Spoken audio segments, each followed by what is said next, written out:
Konnichiwa, sandwich fans. Today we are headed to Japan to make the Katsu Sando. And this is what we got. Some chops. I bought the wrong breadcrumbs. They should be panko, but this will work. I also don't have shokupan, but I will use thick-cut Wonder Bread, I guess. Some shredded cabbage, which is actually iceberg lettuce. Oh, an egg for your batter. Some flour for your batter. I also don't have katsu sauce, so I'm going to make my own. Yes, the Sandwich Dad Ratchet Katsu Sando. Anyway, pound out your pork. Some Salt Bay action on that. You were just outside. You're not going back outside yet. May not be spring, but it's certainly dog shit season.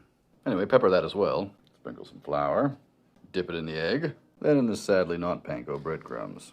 Then mix ketchup, oyster sauce, Worcestershire sugar for your katsu sauce. And let's get to frying that chop. Then prepare our bread with mustard and butter and katsu sauce. Flip, place, assemble, cut off crust, down the middle, and there you have it, only slightly squished. Sandwich, good day.